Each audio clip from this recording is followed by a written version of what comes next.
Boa noite, colegas médicos veterinários e zootecnistas. Nós estamos iniciando o projeto de lives do Conselho Regional de Medicina Veterinária do Ceará, com essa primeira do Ceará, e estou presidente do Conselho Regional de Medicina Veterinária do Ceará. O nosso convidado especial é o Dr. Francisco Cavalcante, médico veterinário, nascido no Rio Grande do Norte, na cidade de Goianinha, graduado em Medicina Veterinária pela Universidade Federal Fluminense, em Niterói, e desenvolveu as suas atividades profissionais no estado de São Paulo, através da Delegacia Federal de Agricultura do Ministério da Agricultura, Pecuária e Abastecimento. O Dr. Francisco foi eleito presidente do Conselho Regional de Medicina Veterinária do Estado de São Paulo por 3 mandatos e, em 2017, elegeu-se presidente do Conselho Federal de Medicina Veterinária. O Dr. Francisco hoje vai nos brindar com a sua experiência, com uma narrativa sobre as atividades que foram desenvolvidas pelo Conselho Federal de Medicina Veterinária e, especialmente, como funciona o sistema Conselho Regional, Conselho Federal, Conselhos Regionais de Medicina Veterinária.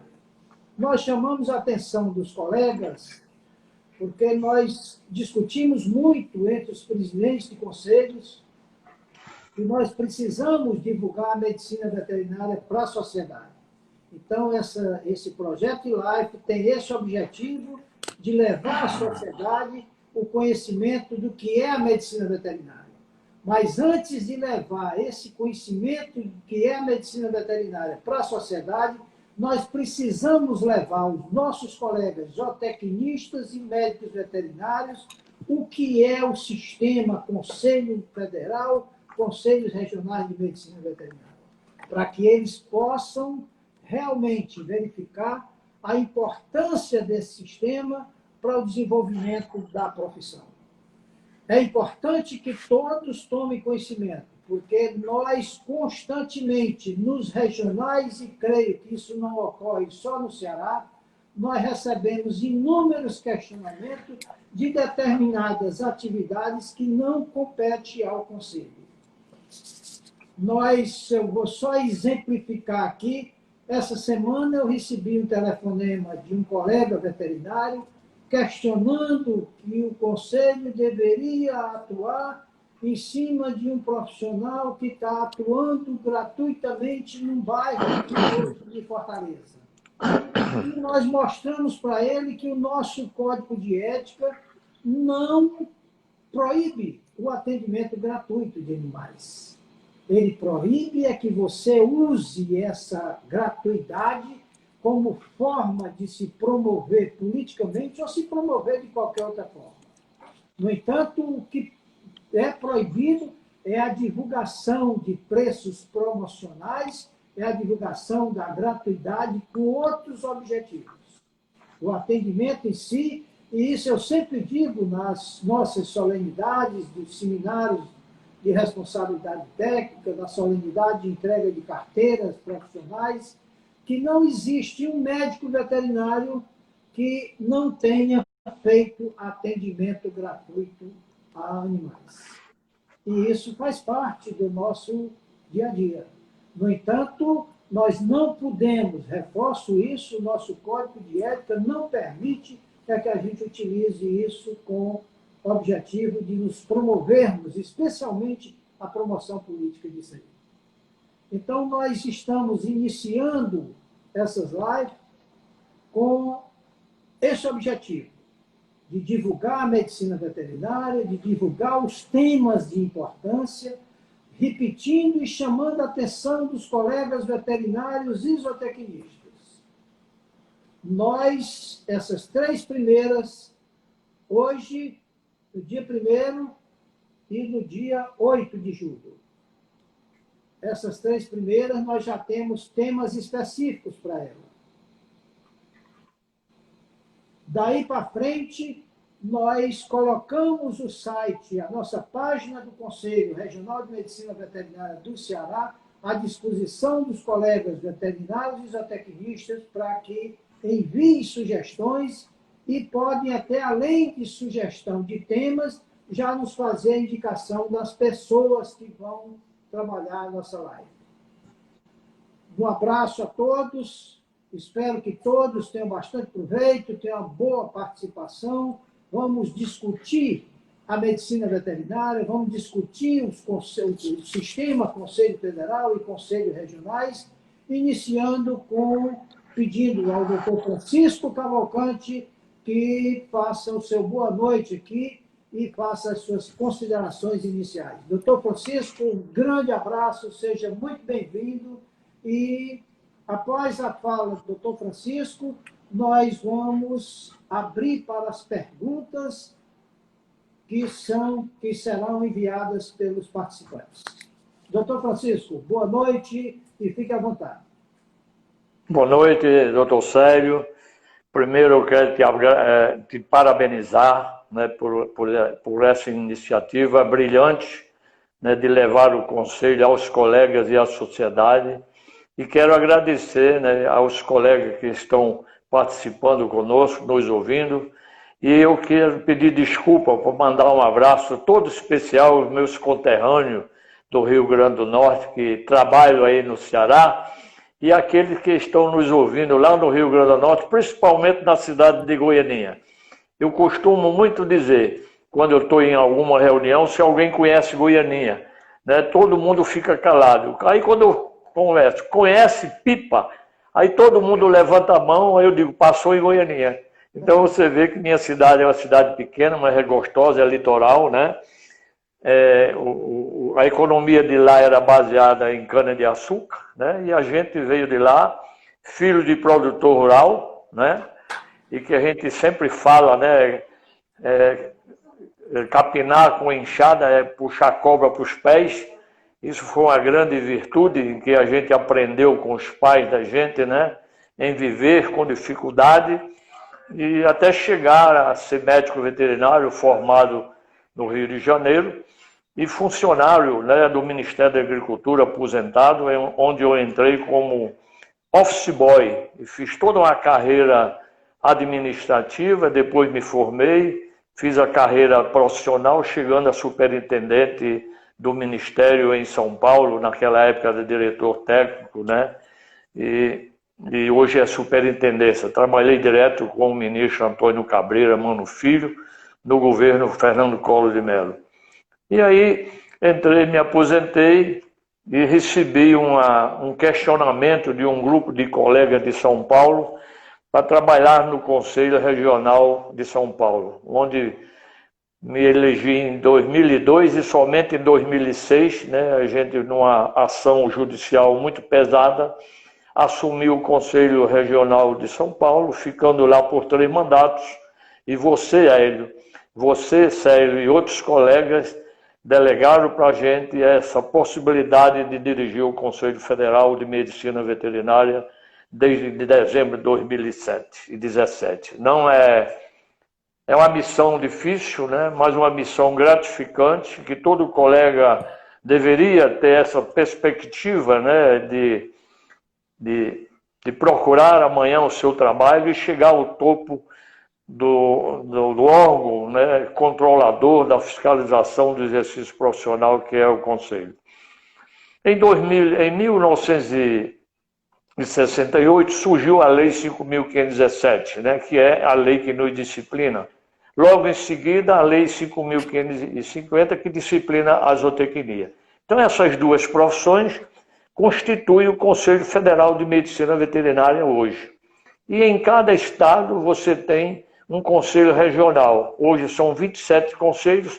Esses 27 conselhos com um conselho federal é que constitui o sistema.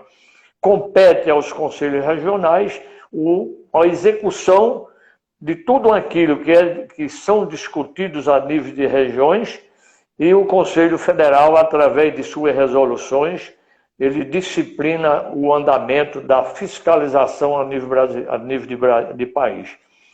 É uma missão difícil para nós, mas nós temos uma visão social, econômica e política, né? Essa é a missão do Conselho Federal, trabalhar na escala social, levando à sociedade a garantia da prestação de serviço oferecida pelos médicos veterinários e zootecnistas e por aquelas instituições que prestam serviço à sociedade utilizando a veterinária e a zootecnia. Essa é a grande missão nossa, trabalho social.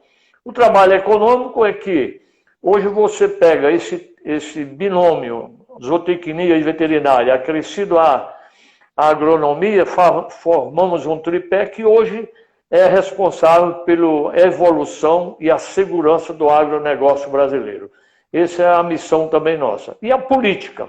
Nós não podemos nunca de fazer política. Política de classe e política propriamente dito, junto aos poderes público, judiciário, legislativo e executivo. É a missão nossa, né? Mostrando a ele a importância que tem o médico veterinário e no zootecnista na prestação de serviço à sociedade e na economia brasileira, né? É tanto que, se somar esse tripé aí, zootecnia, veterinária e agronomia, talvez a gente passe de 30% do PIB brasileiro, a importância nossa.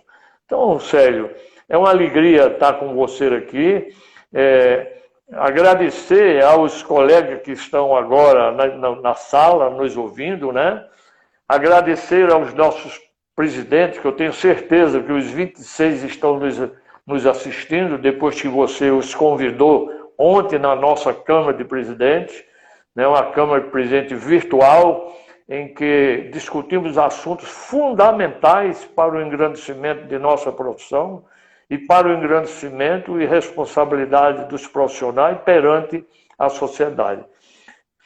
Nós estamos aí no ano difícil, né? Até março, 15 de março, nós estávamos reunidos presencialmente em Brasília. Infelizmente, hoje nós estamos em casa, né, aqui em São Paulo, mas trabalhando diuturnamente, virtualmente com Brasília, né, estabelecendo minhas resoluções, minhas orientações, né, minhas decisões administrativas e minhas decisões políticas, sempre em benefício de nossas classes, né, em que eu tenho muito orgulho de nossas duas classes, né. Eu costumo dizer que são duas profissões essenciais na economia brasileira e no futuro do país, né? Porque nós somos responsáveis pelo fornecimento de alimentos de origem animal saudável, com garantia. Essa é um pilar. O outro pilar é o assistencial de campo e os pets, né? Levando saúde aos animais e, consequentemente, saúde à população. Então, nós temos esse trabalho essencial, né? Garantindo ao reino animal o seu bem-estar, né? E quando se fala em seu bem-estar, vem desde a origem dos animais até a convivência nos lares brasileiros, né? Dando essa garantia, eliminando de qualquer risco de alguma enfermidade zoonótica, né? É uma missão nobre, né? Nós temos uma missão nobre, né? Garantir segurança de saúde pública e garantir alimento saudável, né? Para a alimentação da população. E sempre isso, visando o quê? A valorização profissional. Esse é o grande eixo, né? E a grande discussão nossa é de valorizar os profissionais das duas profissões. Nos preocupa hoje o ensino brasileiro, mas nós estamos atentos a isso, né? Desde da criação de cursos, né? Até a elaboração das grades curriculares, né? Das diretrizes curriculares, em que nós pegamos desde 2017, trabalhamos muito com isso junto ao MEC e conseguimos novas diretrizes curriculares que devem começar a ser implantadas a partir de 2021. Né? E aí a grande missão nossa é trabalhar em comum acordo com os senhores coordenadores de cursos para que respeitem as nossas diretrizes e os nossos e os nossos ensinamentos, né? Garantindo formação de novos profissionais com garantia e oferecimento de segurança ética e profissional à sociedade. Estamos à sua disposição. As perguntas que o Dr. Célio desejar, né? O nosso top fundamental é a fiscalização do exercício profissional, né? Respeitando os códigos de ética da zootecnia e da veterinária, para que os colegas, obedecendo à resolução 1138, lá define o que o colega pode fazer e o que ele não pode fazer. Isso é importante, esse respeito, para que a gente tenha tranquilidade e a sociedade seja beneficiada desse trabalho. Essa é a nossa... iniciamos uma inovação do Conselho, né? E dentro dessa inovação está aqui agora você sendo o carro-chefe, né, de levar aos colegas virtualmente as palavras não só de presidente, de Conselho Regional, de Conselho Federal, como de professores e outros colegas que assim desejarem falar sobre um tema importante da atualidade. Doutor Francisco, eu gostaria de externar o nosso reconhecimento pela forma democrática como o senhor vem conduzindo o Conselho Federal de Medicina Veterinária desde 2017 e dando oportunidade que a medicina veterinária e a zootecnia, dentro de uma discussão ampla sobre as duas profissões, assumam a posição de destaque que nós merecemos nesse contexto socioeconômico do Brasil, especialmente nesse momento de pandemia aí, onde eu vislumbro que o agronegócio vai ser o fio da navalha. O agronegócio vai promover o equilíbrio econômico e financeiro desse país. E a medicina veterinária e a zootecnia têm um papel fundamental nesse equilíbrio. E nós não podemos perder essa oportunidade. Então, nós estamos passando por um momento de extrema dificuldade. Mas eu queria me ater a um questionamento que é feito com muita frequência pelos nossos colegas veterinários e pelos zootecnistas também, e especialmente pelos estudantes de veterinária, qual a ação do Conselho Federal sobre o combate ao ensino à distância na medicina veterinária, especialmente essa forma desregrada que está sendo proposto para essa modalidade de ensino no país. Doutor Célio, veja bem, eu estou vendo aqui como a gente chegou à presidência do Conselho Federal, né? É difícil. Agora, o ensino à distância, esse nos preocupa muito. Em 2018, numa Câmara de Presidentes, numa plenária do Conselho Federal, foi proposto por um colega conselheiro que a gente interferisse, né? E baixamos uma resolução, né, a 1236, proibindo, né, egrégios de colegas formados pelo ensino à distância, registro no sistema, e de professores que não pudessem também dar aula. Então, essa resolução, ela criou uma polêmica muito grande, né? Nós tivemos aí 5 mandados de segurança contra ela, nós estamos ainda respondendo, mas teve um efeito muito positivo, porque nós alertamos aos colegas médicos veterinários, aos professores e aos estudantes. Na época que a gente assumiu, nós tínhamos 55 mil vagas, né, autorizadas pelo MEC, né, e algumas universidades com um número muito elevado de vagas. E com a nossa resolução, nós divulgamos ela, colocamos no nosso site, e chegamos a receber o presidente de uma entidade mantenedora do ensino superior no Conselho Federal e tivemos uma discussão ríspida, né, de mais ou menos 1 hora. Terminada essa exposição, a presidente da entidade disse que nós éramos realmente uma profissão diferenciada, mas que ela ia entrar na justiça contra a gente para revogar a resolução. Ela entrou na justiça, nós contestamos isso, mas no início desse ano, um desembargador nos proibiu, né, de utilizar a resolução 1236. Mas nós estamos trabalhando, né, junto ao MEC. Tivemos uma reunião com o ministro Abraão, né, que hoje não é mais ministro. Foi uma reunião muito proveitosa, né? E ele nos confirmou de nos ajudar, mas infelizmente ele baixou este ano uma portaria que permite aos conselhos da área de saúde, com exceção da medicina, que se ofereça o ensino à distância até 40% dentro da grade curricular, né, das novas diretrizes curriculares.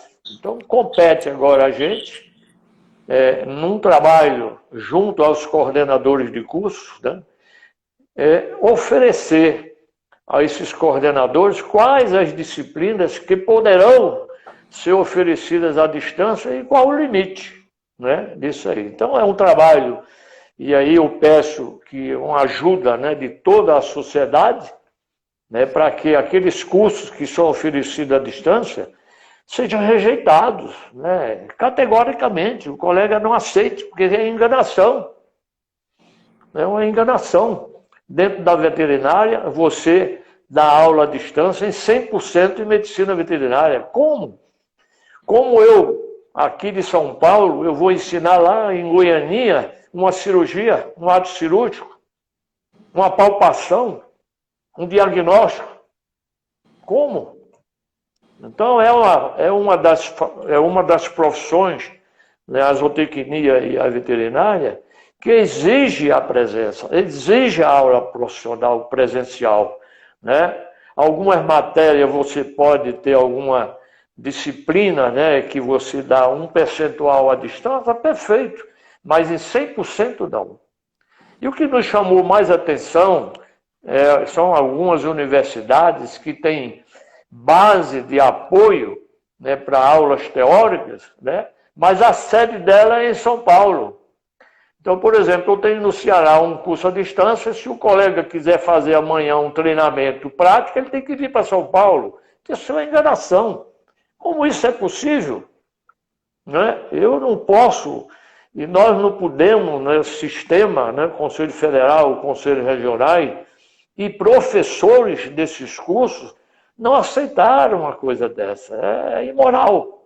Né? Essa é uma bandeira, né, sério, que a gente está carregando. E ontem, na nossa Câmara de Presidentes, nós discutimos com profundidade esse assunto, né?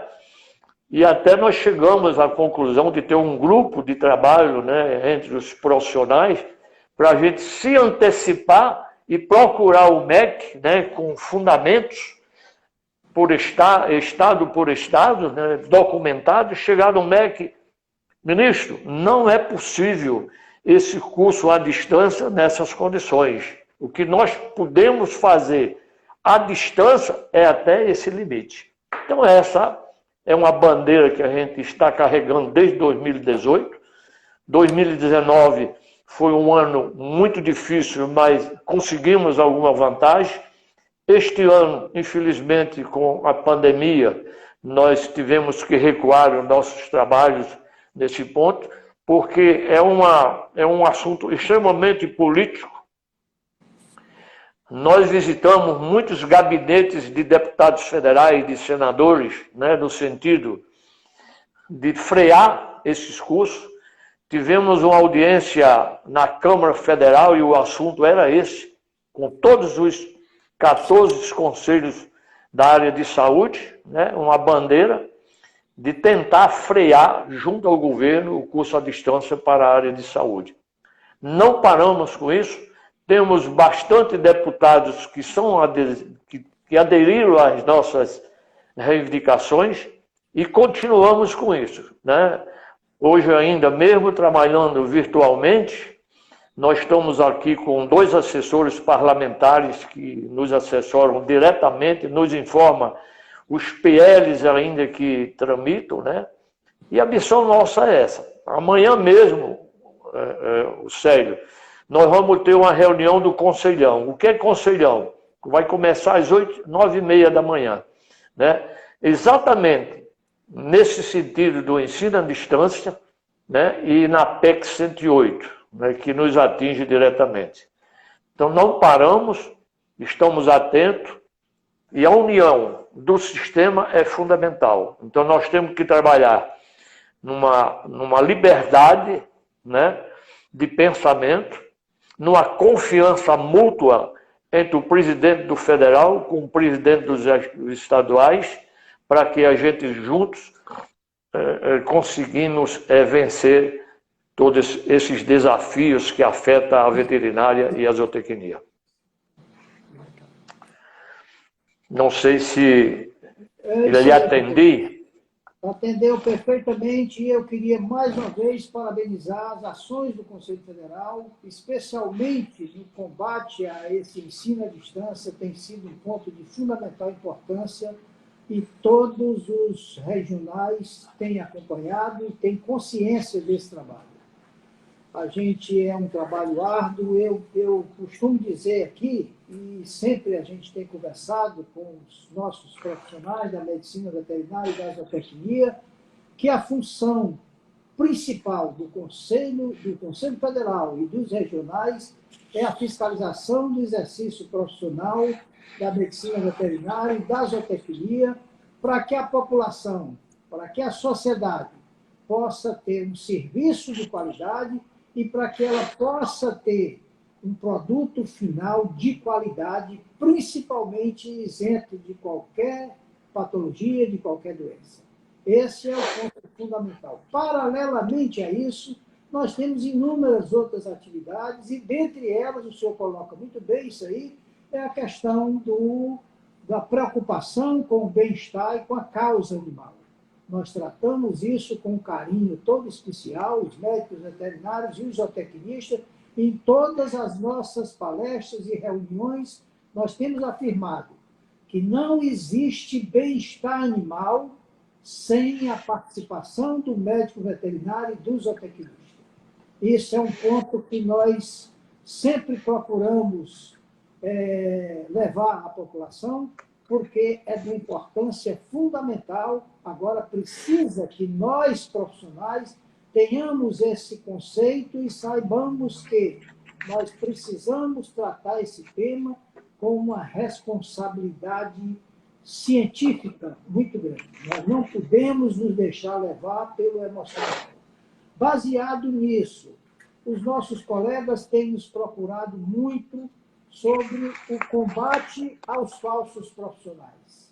E eu chamo a atenção que essa legislação que trata do combate aos falsos profissionais, ela está no artigo 282 do Código Penal Brasileiro, que o nosso Código Penal Brasileiro é de 1940. Já está bastante velho, precisando de uma reformulação nisso aí, e nesse artigo 282 ele diz que é crime o exercício ilegal da medicina, da odontologia e da farmácia. Não faz referência às outras profissões. Temos conhecimento que, quando deputado, o nosso colega Onyx Lorenzoni entrou com um projeto de lei alterando esse artigo para que ele passasse a ter a redação que criminalizava o exercício ilegal de todas as profissões legalizadas. E aí a nossa pergunta para o senhor é: como está o encaminhamento desse projeto de lei? Doutor Célio, antes de entrar nessa área, a gente vai retornar um pouquinho ao primeiro ponto, que ninguém é contra pela nova tecnologia, pelo avanço, pela modernidade do ensino, não é? mas tudo tem o seu limite, não é?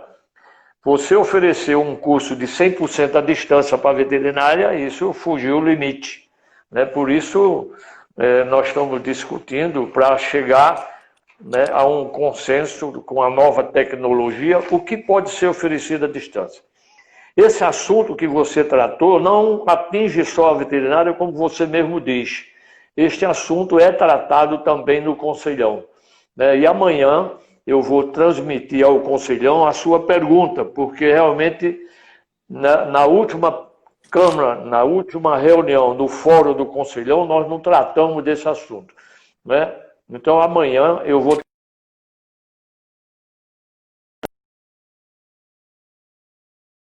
O gabinete está e o que nós devemos fazer para que a veterinária, com os 32 outros conselhos, caminhemos junto para que a gente tenha definitivamente um ataque ao charlatão. Porque não é só para a veterinária, é para a medicina, é para a odontologia, é para o direito, é para a farmácia, é para tudo. Na nossa área, Célio, nós discutimos muito e aprovamos 2 resoluções sobre o auxiliar veterinário, que já é uma maneira de combate ao charlatão, né?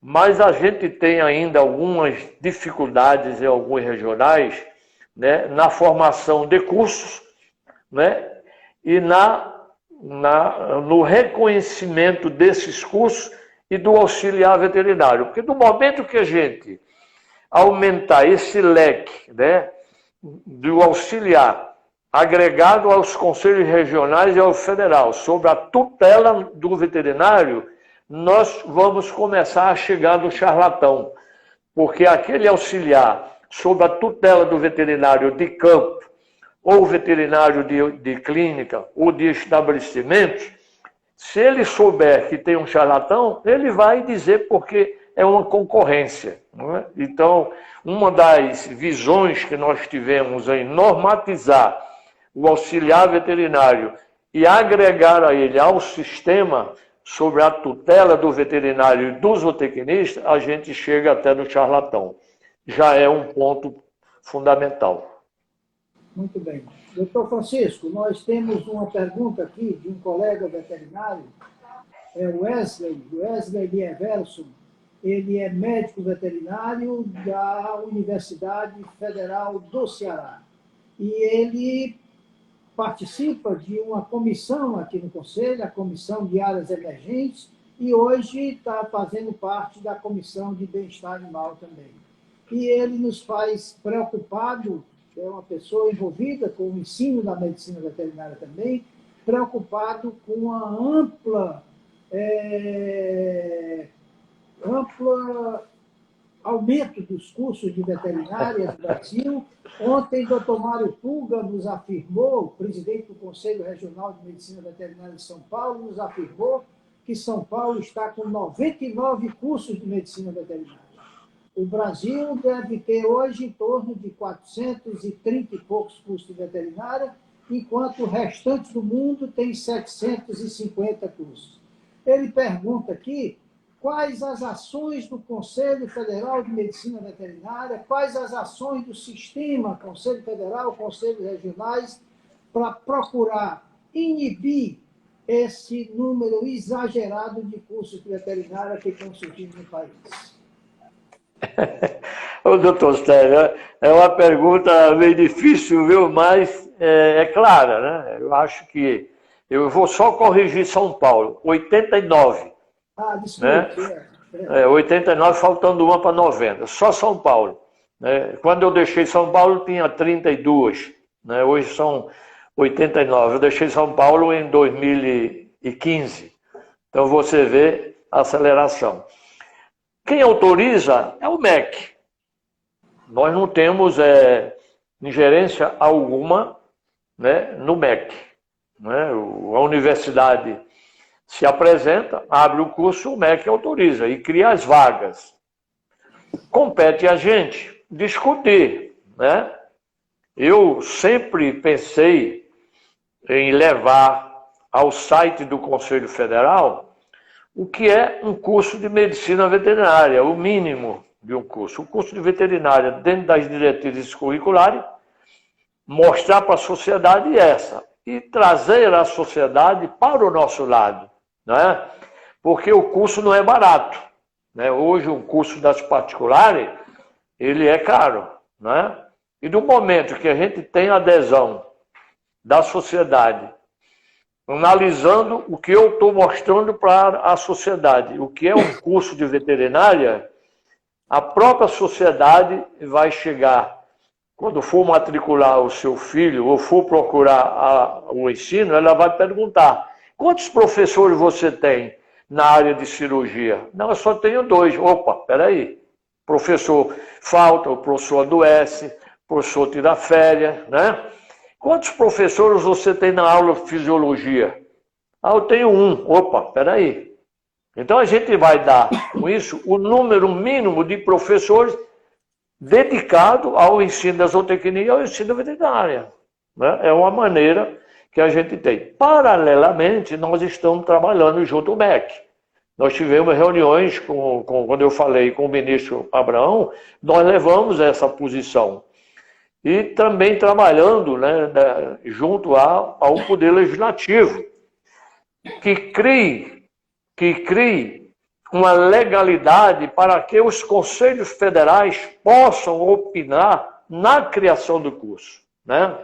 Há um decreto de 2017, né, que a gente está pedindo a revogação para que inclua a possibilidade de qualquer curso a ser oferecido e a ser autorizado pelo MEC seja ouvido preliminarmente o Conselho Federal. Então, isso nós estamos trabalhando nesta linha e vamos acreditar que nós vamos chegar lá. Porque eu comentei com os diretores e os secretários e com o ministro. Veja bem, se nós somos autorizados por lei para fiscalizar o exercício profissional, isto é, o colega já graduado, por que é que nós não temos o direito também de trabalhar na criação desse curso, fiscalizando os cursos também?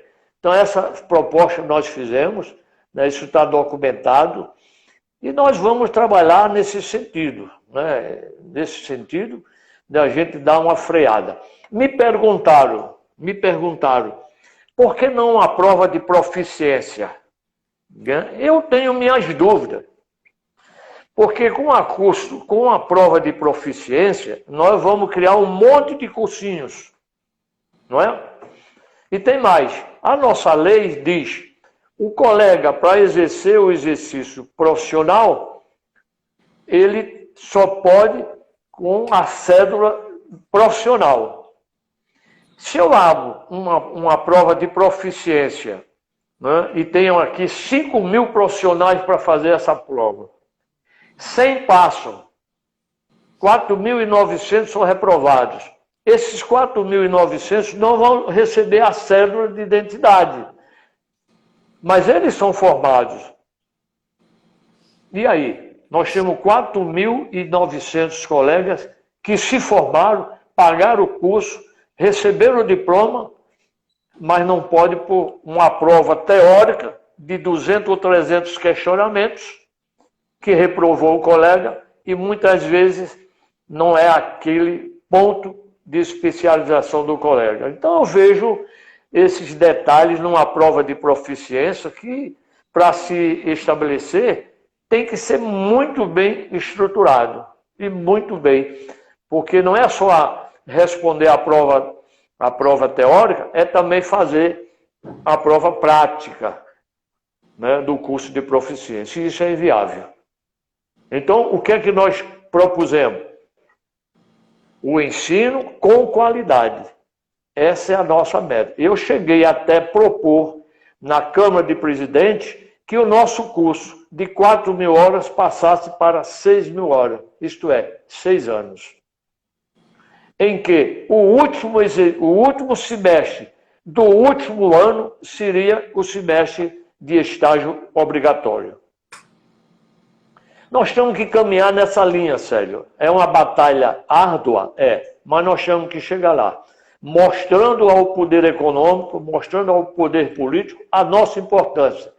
Porque nós não tratamos de um único ser, nós tratamos do reino animal. E quando você fala do reino animal, nós nos preocupamos desde os animais que são oferecidos à pesquisa, desde aqueles que sacrificam para oferecer à sociedade proteína de qualidade. Então, é extremamente grande o nosso trabalho. Então, em 4.000 horas, eu não atinjo a qualidade que o sistema espera do ensino da veterinária. Doutor Francisco, nos chega uma pergunta aqui que eu gostaria de formular para o senhor, que nós já discutimos bastante esse tema, e é uma reivindicação antiga da medicina veterinária, e ela recentemente foi discutida. Nós participamos de um grupo aqui de WhatsApp que tem a denominação de veterinários da reprodução norte-nordeste, mas que na verdade não é do norte-nordeste, porque engloba quase todos os profissionais da medicina veterinária que trabalham com reprodução animal. E eles têm nos questionado muito que o Conselho Federal e os regionais discutem muito o uso de antibiótico na medicina veterinária e não veio uma discussão mais aprofundada sobre o uso de hormônio. E eu queria que o senhor esclarecesse isso para os médicos veterinários, como está essa reivindicação do Conselho Federal sobre a legislação do uso de antibiótico e o uso de hormônio na medicina veterinária. Doutor Célio, antes de entrar nesse sistema, nessa pergunta, vamos voltar um pouquinho ao colega que trabalha na Comissão de Bem-Estar Animal, não é? Veja bem, não era isso o Elias, não é da sua comissão? Então, veja bem, nós baixamos uma resolução 1226 que trata de abuso, né, e maus tratos aos animais. Essa resolução hoje é uma bíblia para o Poder Judicial. Ela serve, não existia no Brasil e talvez no mundo um documento tão completo, que foi tão discutido pelos regionais e pela nossa comissão a nível nacional, e transformamos isso numa resolução, e ela hoje serve de apoio às decisões judiciais quando acontecem maus tratos, abuso ou crueldade aos animais. Então, esse foi um trabalho pioneiro do Conselho Federal, que havia começado nas gestões passadas. Nós tiramos este trabalho das gestões passadas, colocamos em evidência, levamos isso ao conhecimento dos colegas presidentes, discutimos isso nas nossas comissões, na plenária, e hoje é uma realidade, é a resolução 1226.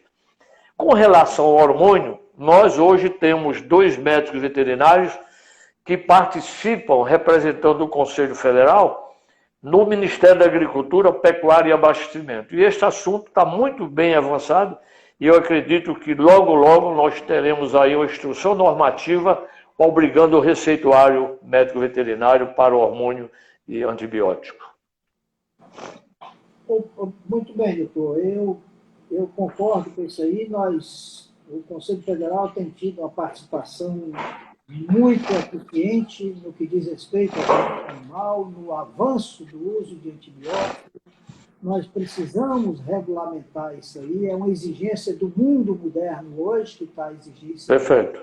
Eu volto à questão do conhecimento do sistema. Os nossos colegas sempre nos questionam por uma série de coisas, às vezes até que não são próprias do regional ou do federal, como recentemente nós tivemos uma ampla discussão nacional sobre a questão da vaquejada. Essa questão da vaquejada, ela aflorou do Ceará, porque um deputado falecido já, esse deputado, ele entrou com um projeto de lei na Assembleia Legislativa transformando a vaquejada em esporte. E logo após a aprovação pela Assembleia Legislativa e o acompanhamento dessa aprovação pelo governo do Estado, a União Internacional Protetora de Animais entrou com uma ação no Supremo Tribunal Federal, que o relator foi o ministro Marco Aurélio, e ele considerou ilegal e inconstitucional a vaquejada, proibindo o uso da vaquejada no Brasil. E aí, vejam bem, aí é por isso que o motivo dessa nossa live agora é exatamente para que os colegas tomem conhecimento da real função do Conselho. Nós fomos procurados por um grande número de médicos veterinários que trabalham nessa área de equinocultura, por uma grande quantidade de criadores de cavalo, de promotores de vaquejada, exigindo uma posição do Conselho favorável ou contra a vaquejada, e nós sempre afirmamos para eles que não cabe ao Conselho ser contra ou a favor de vaquejada. O Conselho é uma autarquia pública federal, repito, que tem como objetivo a fiscalização do exercício profissional da medicina veterinária e da zootecnia e, acima de tudo, é um órgão que tem por objetivo cumprir a legislação. Se a vaquejada é legal, o Conselho fiscaliza, acompanha o seu regulamento para ver se esse regulamento está sendo cumprido. Se ela é ilegal, o Conselho fiscaliza para punir os profissionais que nela estiverem trabalhando. Então, esse ponto de vista precisa ficar bem claro para os colegas veterinários e zootecnistas, porque muitas vezes nós somos cobrados, o sistema é cobrado por uma dessas particularidades que não nos compete. Nós, evidentemente, participamos, opinamos, mas isso aí, na verdade, não é competência precípua do Conselho. Nós temos, além disso aí, inúmeras outras atividades que também são questionadas, e eu sei que isso está chegando com muita frequência diretamente para o Conselho Federal, através do sistema de ouvidoria, e cria uma certa desconfiança do Conselho Federal sobre a atuação daquele regional que não está levando a associar aos profissionais àquela realidade do que é a função básica do sistema Conselho Federal e Conselhos Regionais. Então, o objetivo central dessa live hoje é exatamente trazer esse conhecimento para os profissionais da medicina veterinária e zootecnia.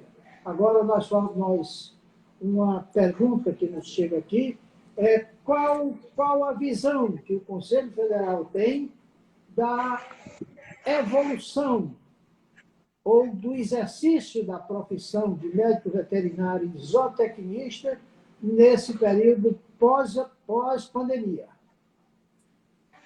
Doutor Hélio, o senhor falou da vaquejada, hoje ela é legalizada, tem uma emenda constitucional e tem uma lei, né, onde classifica ela como patrimônio, né? Não é isso? É creche. Isso. Então, ela está legalizada. Agora, existe vaquejada e vaquejada. Né? Existe aquela oficiais e as clandestinas. Essas que são problemáticas, né? As oficiais, ela tem que ter seu RT, né? O ideal é que tivesse até tipo ambulância, né? Uma clínica ao lado, onde é feito o recinto de vaquejada, né? E o Conselho tem um ponto muito fundamental na fiscalização disso, do profissional que é o responsável pela vaquejada. Então, hoje tem a Associação Brasileira, não é isso? E baixou um monte de regra aprovadas também. Isso, aprovada pelo Ministério da Agricultura, né? Quando nós assumimos, nós tomamos uma posição favorável à vaquejada, tanto que eu coloquei no site do Conselho Federal, desmistificando a vaquejada, né? E, inclusive, eu fiz até um evento em Sergipe, em Aracaju, visitando aquele centro de vaquejada lá numa cidade 70 quilômetros de Aracaju, em que o animal ele talvez seja mais bem tratado do que eu. Né? Ele é um rei, né? É um rei. E compete a gente cumprir as exigências profissionais, sanitárias, né?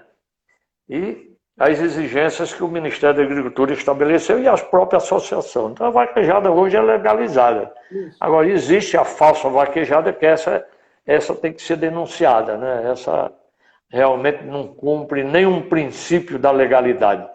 Eu vi lá o espaço onde tem um espaço de 30 centímetros de areia para amortizar, né, a hora que o animal ele é derrubado pelo vaqueiro. Muito bacana. Né? A pandemia, eu acho que ela veio, infelizmente, né, criar essa dificuldade, né, para o mundo, mas ao mesmo tempo, quando ela passar, o mundo vai se reorganizar. As profissões também têm que se restabelecer, né? Porque tudo vai mudar, né? E o sistema que hoje você está usando para receber o questionamento dos colegas e para levar a nossa palavra, esse vai ser fundamental, né? Fundamental. E aí vem a importância nossa, analisar desde o ensino até a assistência médica veterinária. Não nos prejudicou em nada. Ao contrário, o agronegócio cresceu. E ele vai continuar cada vez mais crescendo. O mercado de trabalho para os profissionais zootecnistas e veterinários são enormes. Há mercado de grande proporcionalidade, porque o mundo vai precisar de comida, né? Outro dia o presidente estava falando, né, o crescimento proporcional do mundo. Nós vamos chegar em 2050 com 10 bilhões de seres humanos e precisa comida. E o Brasil é um grande celeiro mundial. Não é só o campo, mas a pesquisa, o medicamento, a ração, né? E hoje está caminhando em passos longos um segmento importante, a perícia médica veterinária. Né? Essa é um campo que aflora para o futuro da veterinária, né? Nos desastres ecológicos, em que nós temos que ter peritos devidamente gabaritados. Então, Célio, que nós temos que... Outro dia eu coloquei numa plenária que, passado isso, nós temos que repensar o sistema e repensar a atuação do veterinário e do zootecnia, né? E aí não é só o sistema, mas são todos os colegas que trabalham, todos os veterinários hoje existentes, todos os professores em conjunto, visando um futuro digno, com segurança, pós-pandemia. Doutor Francisco, o tempo está quase esgotado, nós ainda temos 5 minutos. Você vê que uma conversa agradável dessa, a gente... Rapaz, vamos adiantar isso. Vamos fazer isso meio-dia. Mas eu queria trazer aqui a pergunta da médica veterinária Ellen Araújo. A doutora Ellen é uma grande colaboradora nossa aqui do Conselho, ela é médica veterinária, ela participa da comissão de alimentos aqui, junto com o doutor Zé Filho, e foi uma das principais articuladoras do Propoa, que é um projeto aqui de destaque aqui no Ceará, e ela foi pioneira no RT de supermercados. E hoje ela atua também como professora de uma universidade, uma grande universidade particular aqui do Ceará, que é a Unifor. E ela me coloca o seguinte questionamento: como andam os trabalhos do Conselho Federal de Medicina Veterinária com relação à resolução 1165, que regulamenta a RT e registro de estabelecimentos que mantêm e cultivam organismos aquáticos. Após essa conclusão, essa resposta, eu gostaria que o senhor já fizesse a sua despedida e eu já antecipo os meus sinceros agradecimentos. Foi muito agradável ter essa conversa com o senhor. Muito bem, eu tenho a Elly como eu sou fã dela, né? Eu conheci a Elly em Brasília, depois nós estivemos juntos em Maceió, naquele congresso ano passado, né? E ela é uma pessoa fantástica. É um assunto realmente apetitoso, né? Nós temos um colega hoje, secretário, né, direto com a presidência, que trata da aquicultura, né? E nós queremos ter um relacionamento com ele exatamente para discutir o problema da piscicultura brasileira, né? Como aquicultura brasileira, né? Eu acho que é um campo que está crescendo vertiginosamente e precisa a veterinária tomar conta desse segmento, né? Eu acho que a Elly me cobrou isso lá em Maceió, a gente não esqueceu, e nós vamos rever a nossa resolução, né? Inclusive nós tivemos até um questionamento de alguns engenheiros agrônomos que atuam nesse campo, né? E como zootecnista. Nós vamos rever esse segmento e logo, logo ela vai ter surpresa do Conselho Federal. Eu quero aqui, Célio, agradecer aos colegas, né? E a você, especialmente, por ter me dado essa oportunidade. Você é um batalhador pela profissão, é um presidente em 2 gestões que difundiu a veterinária e a zootecnia no estado do Ceará e no Brasil. A gente tem orgulho quando você participa das nossas câmaras-frias, com seu sotaque bem puxado, igual o meu, né, dos seus questionamentos, mas sempre em benefício de nossas profissões, para levar segurança à sociedade. Muito obrigado por essa oportunidade que você nos dá e espero retornar, né? Estou à sua disposição e à disposição dos colegas do estado do Ceará, especialmente aos meus conterrâneos que trabalham aí engrandecendo também o seu estado, né? Médico veterinário e zootecnista. O meu abraço e o conselho é de todos. Em São Paulo dizia que o conselho é de todos, e o sistema é de todos, e o Conselho Federal é seu e de cada colega que filiado ao nosso sistema. Muito obrigado a todos e um bom final de semana. Doutor Francisco, mais uma vez, o nosso muito obrigado. Tenho certeza que esse muito obrigado não é só do Conselho Regional de Medicina Veterinária do Ceará, é da medicina veterinária brasileira. Gostaria aqui de saudar todos os colegas presidentes que participaram dessa live e até aqueles que não puderam participar.